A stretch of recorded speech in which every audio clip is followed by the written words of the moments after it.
हाँ? बाप आखिर में बहाय काहे जाई। अगर बना के धई दिया तो एक भदियाला खाई डारो तू। मैंने भी न कहा खाची भर बर्तन लेके बैठी थे, लेकिन क्यों जाने का हिम्मत नहीं पड़त है कि चली पनिए चलाई दी लड़का धुआवा थी माजा थी तो हम ये तो नहीं कह दी। और जैसा अब मैं माज के घर में पहुंची बर्तन तैसे झबियम बर्तन में ना रह जाई। क्यों चाय के लेके दौड़ी है, क्यों नमकीनी खरती लेके दौड़ी है, क्यों पानी पिए खरती दौड़ी। जरा कहा था कि एक दिन मजबई ना करी, तब देखिए सुबह ये क्या मां पियत खात हीन। जैसे जान पर थे जब से डोला उतरन बर्तनवा हमरे नामे लिख दीन है। एक जनी जो छटका मोटका जब से गौने आई है तब से गौने दुल्हन भाई रहा थी, वही कोठरी में घुसरी बैठी मोबाइल कुचर कुचर करा थी। 70 भतार राख के आई है, वही मोबाइल में ही हली रहा थी हरदम।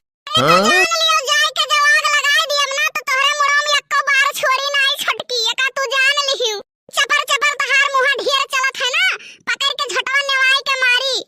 अरे तो बड़की जीजी वो मारी तो का हम चुम्मा लेबे का हम नहीं मार पइबे। अगर माई पाल पोस के बड़ा की ना हमार माई का गूगल से डाउनलोड की ना। हाँ? यह जिया कहत है कि उठाई के लोहवा कुल बर्तनवा देई खून, तब पतरी में खाई खाई बहावे तब मजा आवे।